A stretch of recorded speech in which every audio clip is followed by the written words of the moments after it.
Hola, ¿cómo están? Esta es parte de la actividad del seminario Movilización del Conocimiento en las Ciencias Sociales y Humanidades, del seminario virtual de Claxo. Hoy tenemos un lujo que nos damos en estos tiempos, que es poder estar con Judith Sulz. Judith, ustedes seguramente la conocen y otra información también pueden ampliar en internet.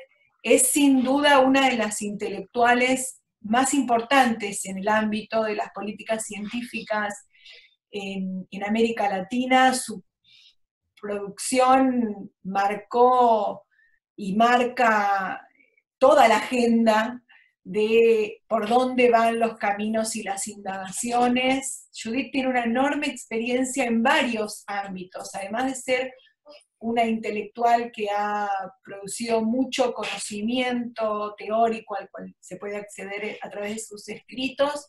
Ha hecho varios ensayos y aplicado concretamente, ha llevado a cabo muchas de estas ideas a la práctica en Uruguay y en comparación siempre con otros países, siempre actualizándose y para mí es siempre una alegría poder interactuar con vos, Judith.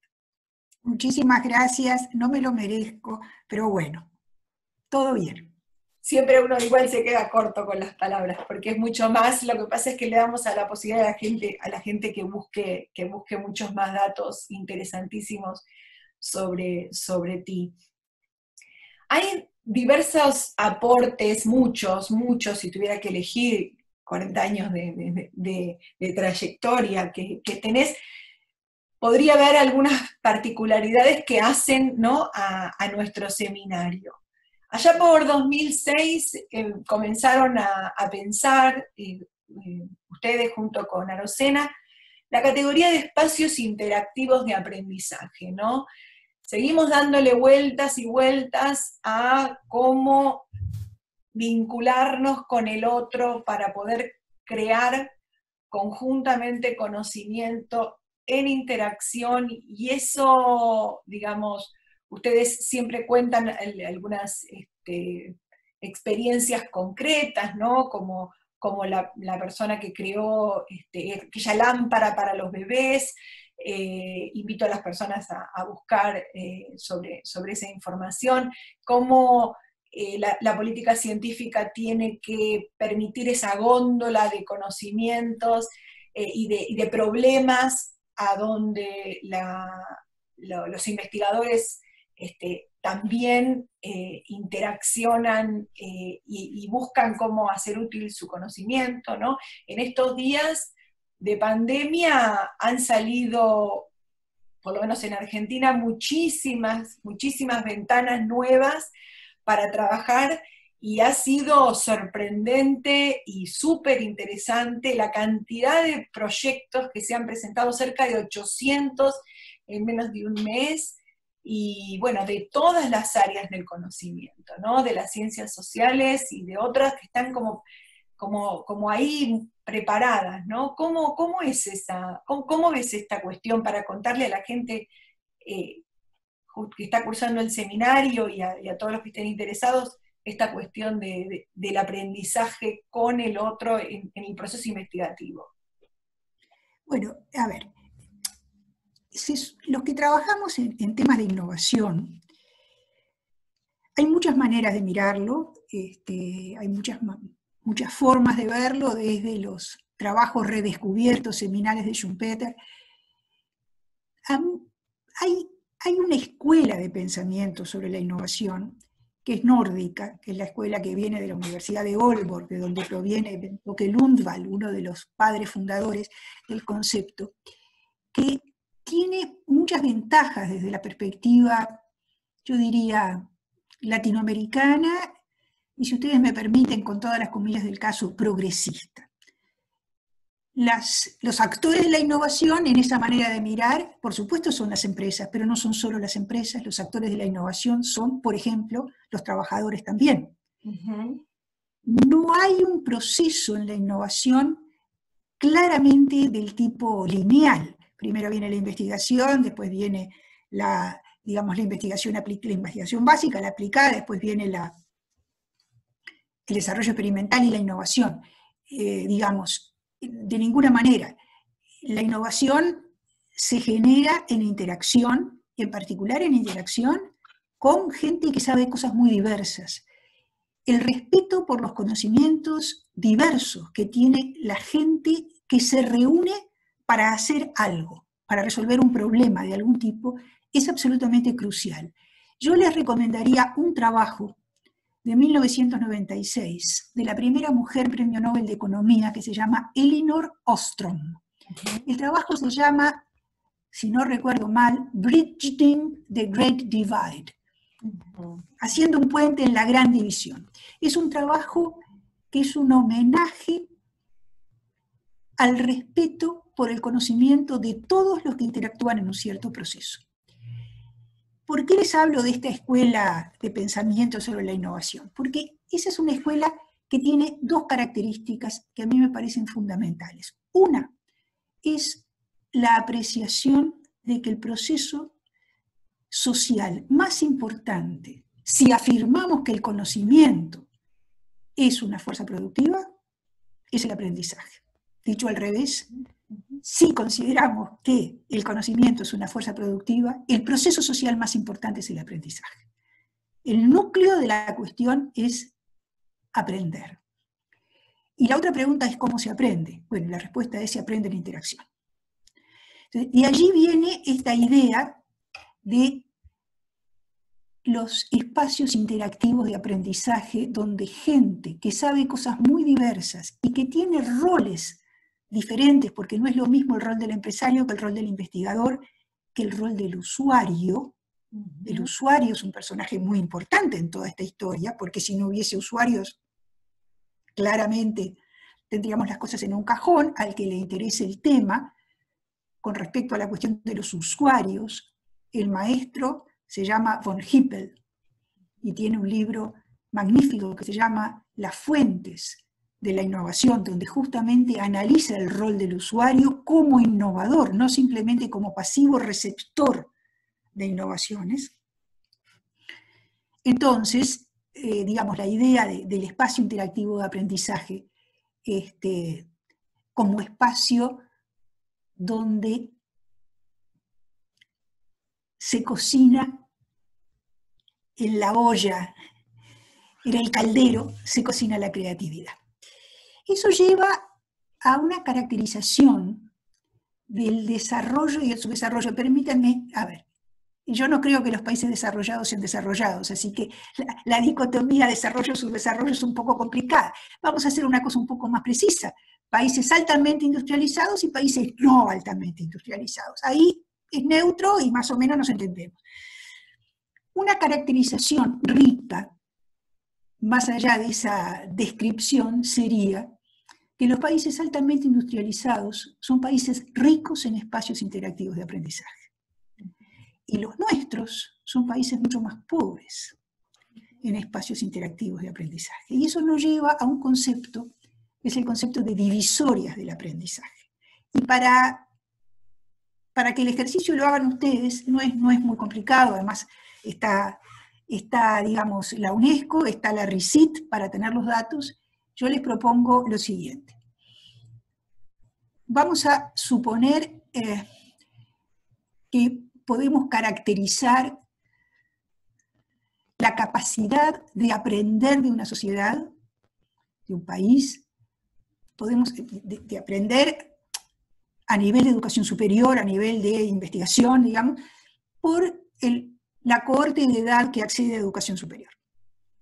Como ustedes saben, el proceso de masificación de la educación terciaria es un fenómeno importantísimo a nivel internacional, donde nosotros, Uruguay y Argentina, estamos bastante bien, pero nuestra distancia con los países altamente industrializados es importante. Imaginemos entonces que tenemos otra variable, que es la variable bastante más difícil de aproximar, que es el uso que se le dan a esos recursos, la capacidad de las naciones de utilizar las capacidades que realmente tienen. Entonces son dos variables. Una es nuestra capacidad de estudiar y la otra es nuestra capacidad de aplicar creativamente aquello que estudiamos. Porque digamos, la conceptualización del aprendizaje es que uno aprende en dos piernas.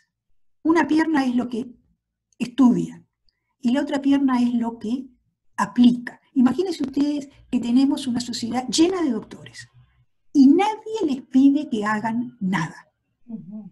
Esa es una sociedad que no aprende, es una sociedad que cognitivamente queda estancada. Tan estancada como si tuviéramos 100% de analfabetismo. No hay mucha diferencia. Hay que entender que el aprendizaje se hace de esas dos maneras. Y eso lo sabe cualquier padre con respecto a un niño. Uno puede aprender estudiando, escuchando, que le cuenten cómo son las cosas. Hasta que no las hace, no las aprende. Digo, es como de sentido común. Entonces, la ventaja que tiene esta idea de que uno aprende de dos maneras y que la manera de operativizar la variable aprender estudiando puede ser la cohorte de edad en educación superior, dato para todos los países, y es un poco más difícil. ¿Cómo operativizamos el concepto? Oportunidades para aplicar lo estudiado en la resolución de problemas. Lo mejor sería quizá pensar, bueno, ¿cuántos investigadores tenemos en la población económicamente activa?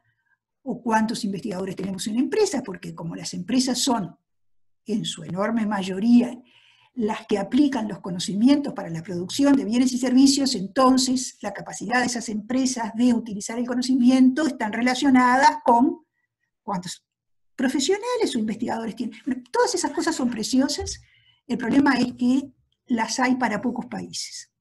Entonces uno termina con una variable que no es muy buena, pero que tiene la enorme ventaja de existir de manera masiva, que es la inversión en investigación y desarrollo. Es una mala aproximación, pero no es del todo mala. Entonces mi propuesta es la siguiente.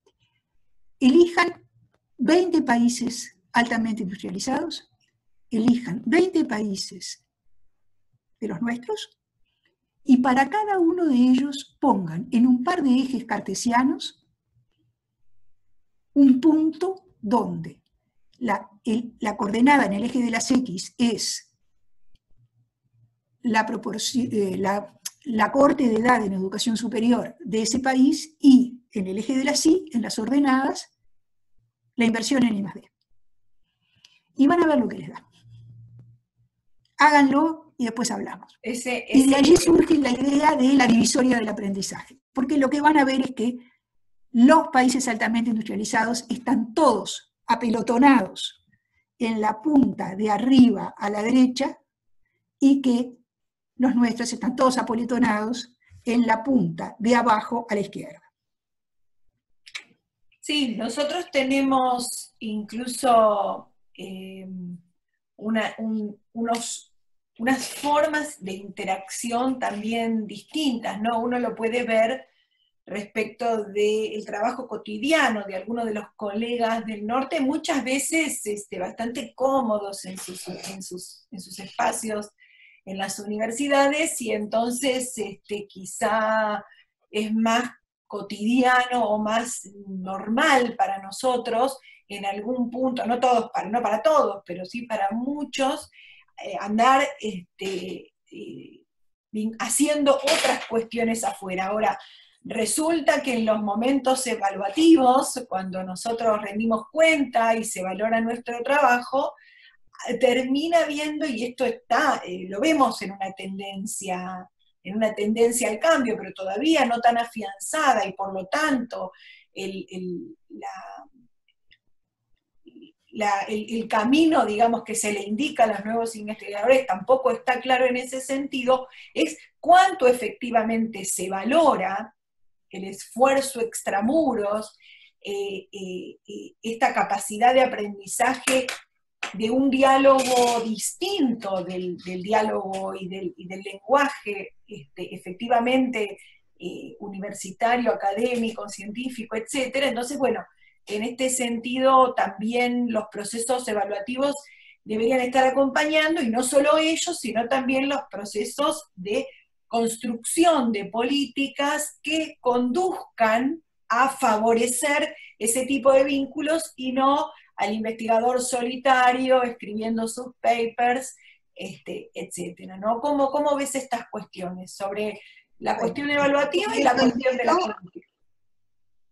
Estás poniendo el dedo en el ventilador. Absolutamente.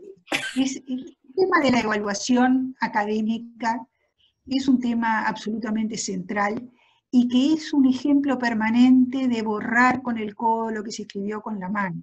Qué bueno sería si las universidades estuvieran más vinculadas, y estos y aquellos y lo demás allá. Bueno, sí, pero resulta que si yo no tengo un número tal de paper por año, dejo de existir como investigador. Entonces no me pongas a mí, ser humano individual, en la tensión tipo Tupac Amaru, que o hago aquello por lo que me evaluás, en cuyo caso trabajo, probablemente en muchas áreas del conocimiento, en agendas que no son propias, porque ahora volvemos sobre eso, o ¿no? Sí, y soy un investigador comprometido con mi país y hago lo que me parece que es mejor para mi país, y entonces dejo de ser un investigador para el sistema. Entonces, no, digo, está claro que este es un tema institucional, que son las instituciones las que tienen que hacerse cargo de que estas tensiones no son soportables por investigadores individuales. Ahora, la gente no es mala, las instituciones no es que sean malas, ni que sean cipayas, ni que sean malinches.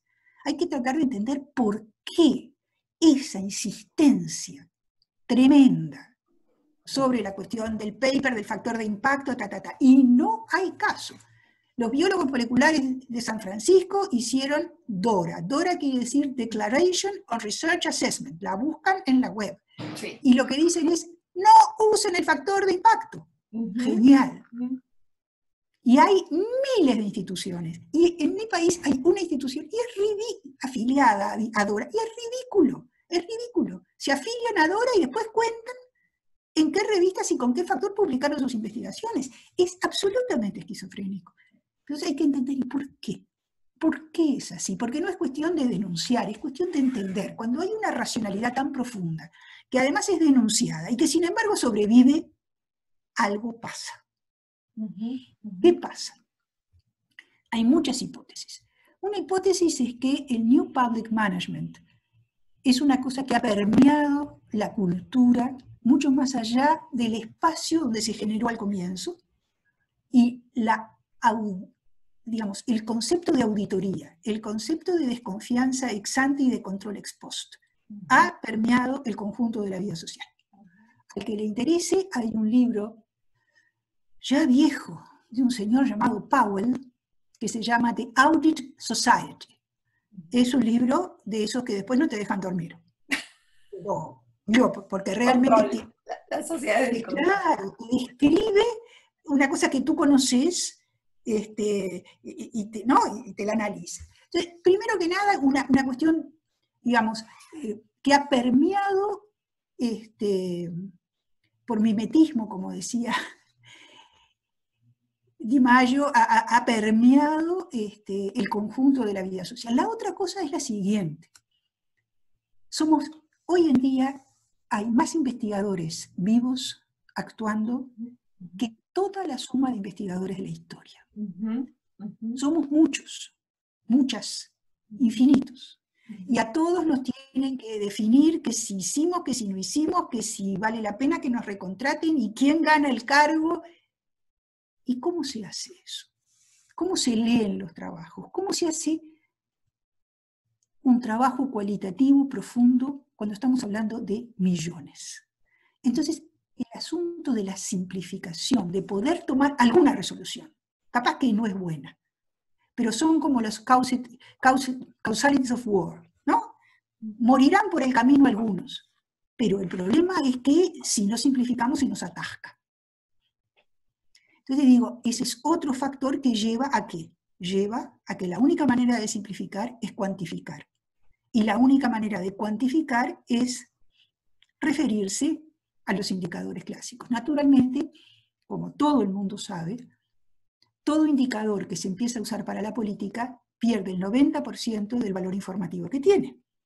Porque si yo sé que me van a evaluar por esto, entonces trato de hacer aquello por lo que me van a evaluar. Con lo cual, toda esta historia termina en que más allá de que a nosotros nos vuelven locos como investigadores, la que pierde es la ciencia.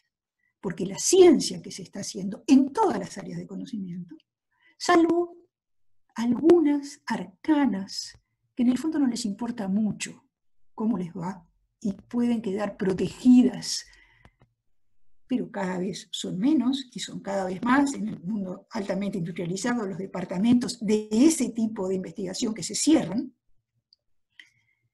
Todos nosotros hacemos aquello que suponemos que es imprescindible para poder seguir siendo. Y eso incide en la ciencia que hacemos. Si nosotros en el tercer mundo, o como quieran ustedes llamarle, tenemos allí un problema adicional, que es el problema de la posible absoluta irrelevancia social de lo que llegamos a hacer. Cuidado, no es eso lo que nos pasa, no es eso lo que nos pasa. Pero si tuviéramos un poco más de inteligencia, podríamos ser muchísimo, muchísimo más útiles a las sociedades donde vivimos. Y la pregunta entonces es, ¿por qué? ¿Por qué el sistema nos empuja hacia donde nos empuja? Y yo creo que lo que pasa, además de todas las cosas que dije, que son todas válidas y son todas reales, y no se trata de la idea intrínseca del problema, está la cuestión de, y bueno, ¿y cómo sabemos si somos buenos? ¿Y cómo sabemos si no somos un conjunto de mediocres, que estamos locos de la vida con nosotros mismos, que cobramos un salario pagado por los impuestos de todos nuestros conciudadanos y nos dedicamos a decir tonterías? Es una hipótesis, ¿no? Sí, la evaluación tiene que existir. Claro.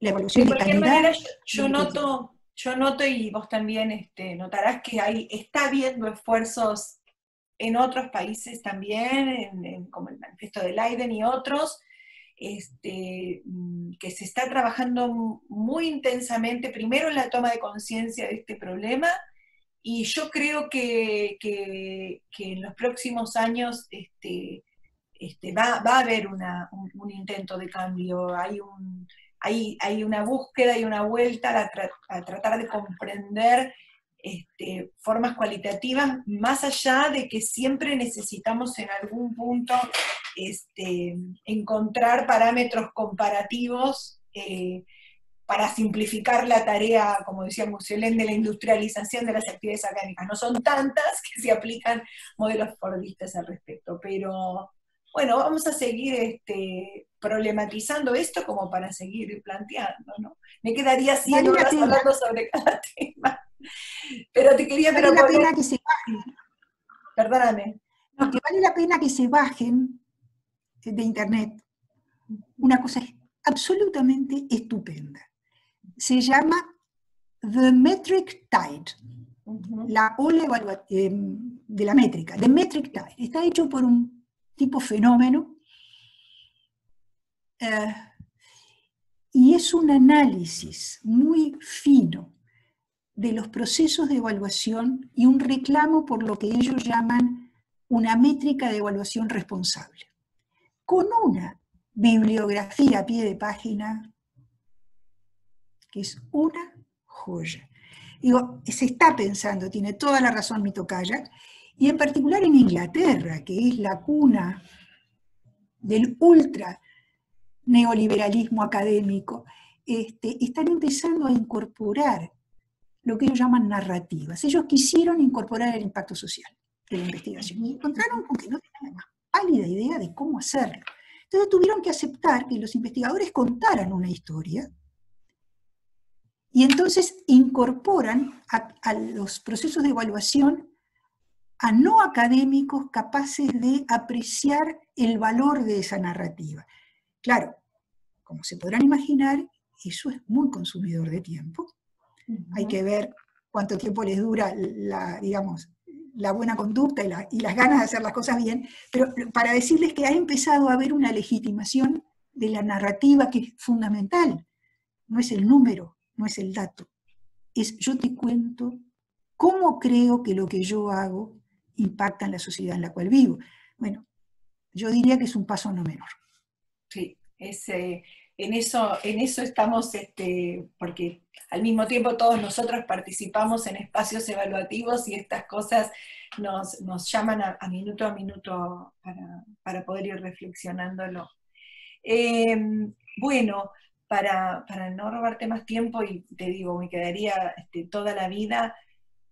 Bueno, concretamente los estados también y sus propios organismos de financiamiento y de dirección, nosotros, ¿no? Hemos recuperado el Ministerio de Ciencia y Tecnología, ahora tenemos la primera mujer al frente del CONICET, digamos, hay como distintas cuestiones que están pasando y estamos también analizando, ¿no? Políticas concretas que buscan, que algunas que son de hace un par de años, no muchos, pero que como los proyectos de desarrollo tecnológico y social, que son sobre los que la categoría de movilización del conocimiento hemos puesto en acto, ¿no? Concretamente, que tienen que ver con, bueno, herramientas de política científica creadas por los organismos para ayudar, para ordenar. Vos hiciste también hace poquito, en el mes de diciembre, una propuesta, ¿no? De poder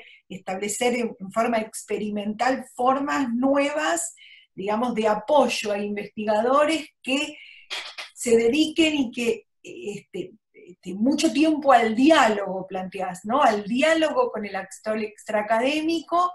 Tenemos mucha experiencia nosotros en el ámbito del diálogo, pero también con otra mirada, ¿no? Esa famosa mirada de extensión o de transferencia de yo te doy, sí, pero yo te doy, pero vos también tenés, como vos decías antes, mucho para decir, y eso bueno, pero eso lleva, como decías, tiempo, ¿no? Y tiempo que debe ser. Entonces, las políticas ustedes también crearon de manera autónoma, también muy interesante, desde la propia Universidad de la República, herramientas para favorecer ese encuentro, ¿no? Si querés cerrar con esto, nos Bueno, quedaríamos mira, muy felices.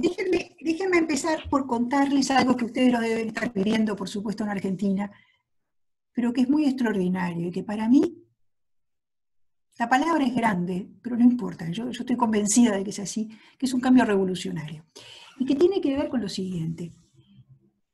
Nosotros en el Uruguay, ustedes un poco menos, pero nosotros en el Uruguay tenemos una historia de todo lo que viene de afuera es mejor. Si lo podemos comprar afuera, mejor. No hay Creo que que América reinventar la Latina rueda. se compró ese paquete. Exactamente. Y ustedes tuvieron a Jorge Sábato, por el cual todos nosotros Lo estudiamos, perdimos leemos, pronto. juramos, enseñamos, ¿verdad? Con su triángulo y con sus cosas. Y eso es claramente otra diferencia entre los de allá y los de acá. Los de allá tienen un imaginario científico-tecnológico valorizante, creen en ellos mismos, creen que lo pueden hacer, y si no creen que lo pueden hacer, en vez de ir a comprar enseguidita al mejor proveedor, apuestan a crear capacidades propias. Esa historia es la historia de todos los países, los grandes y los chicos. Y esa es exactamente nuestra no historia. Nosotros tenemos un imaginario desvalorizante que se puede observar en el abandono, en el dejar de lado permanentemente las capacidades de dar respuesta que tenemos por preferencia a la compra llave en mano. Y está cambiando la cosa. Porque resulta que ahora no hay quien te venda un test, no hay quien te venda una máscara, no hay quien te venda un ventilador, no hay quien te venda un respirador. Y resulta que la universidad, en nuestro caso, está haciendo test, asegurando que se pueden hacer 1000 test por día, está haciendo los hisopos que no se pueden comprar, está reparando los 100 ventiladores que por obsolescencia planificada de sus fabricantes no se pueden usar. Y resulta que ahora el gobierno y el país miran a la universidad con un imaginario científico-tecnológico de brazos abiertos. Eso es un cambio que no hay manera de expresarlo. Y la gran pregunta es, ¿va a durar? Cuando se acabe el COVID-19, ¿vamos a volver a lo de antes?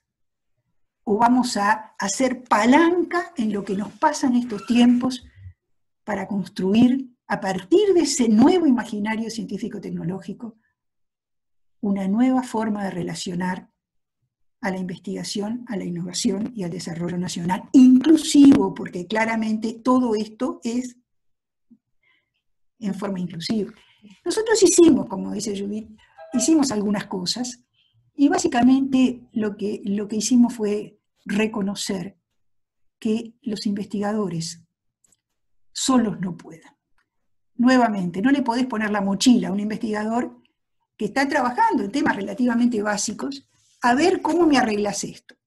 Él está dispuesto a cambiar eventualmente su agenda para arreglar esto, pero tiene que saber qué es esto. No puede salir, además de todo lo que hace, a buscar aquello en lo que podría llegar a aplicar su conocimiento. Es decir, hay que tener una mínima división del trabajo. Bueno, y eso es un poco lo que impulsamos a hacer, y también impulsamos a la vez que generar el reconocimiento, la detección, la presentación de problemas que están afuera hacia los investigadores, para que ellos puedan realmente, lo que decía Luis, la góndola, ¿no? Es decir, la góndola con problemas. Además, peleamos por el lado de la evaluación. Lo decías vos, lo tomé de vos, la idea de góndola.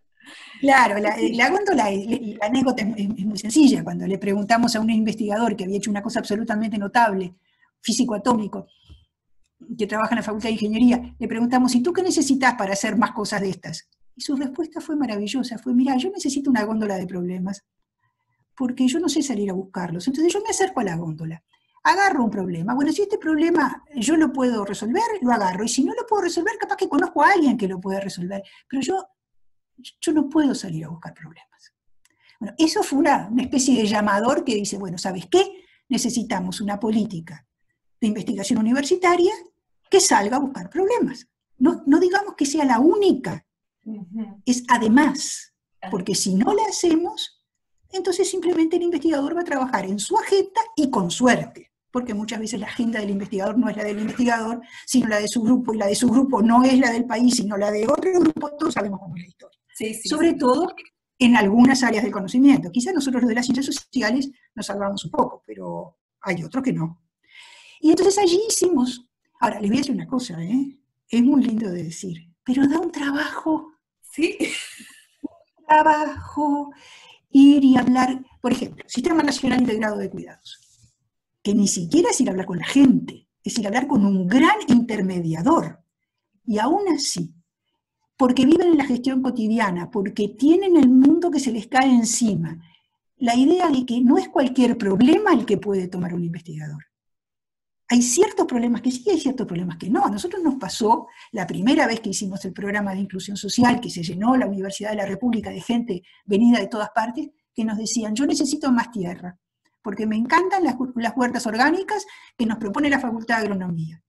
Y discúlpeme, señor o señora, pero yo no puedo resolver el problema de que usted tenga más tierra. Ese no es un problema para el investigador universitario. Entonces, de todos los problemas que hay que encontrar aquellos que son pasibles de solución por la investigación universitaria. Y ese tamizado no es un tamizado sencillo. Entonces digo, miren que esto lleva, Ahora, acercar actores lleva tiempo, ayudarlos a construir un lenguaje común lleva tiempo, aprender a que todo el mundo se respete entre sí lleva tiempo. Abrir el oído. Pero cuando se logra, es fantástico. Hay que decir la verdad que es fantástico. Bueno, Judith, un lujo tremendo. No sigo porque tengo miedo que la grabación sea muy larga y se me algo técnico que le tengo pavura por ahí, pero bueno. Yo les quiero agradecer mucho a Judith y a ustedes en tiempos de covirus. Yo hace casi 2 meses que no salgo de mi casa, esto es como salir a caminar por la Rambla. Así que muchísimas gracias a ustedes. Un lujo, un lujo. Un abrazo gigante del otro lado del charco y nos vemos prontísimo, lo más pronto posible. Lo más pronto posible. Beso grande. Chao, Gracias, chao. gracias.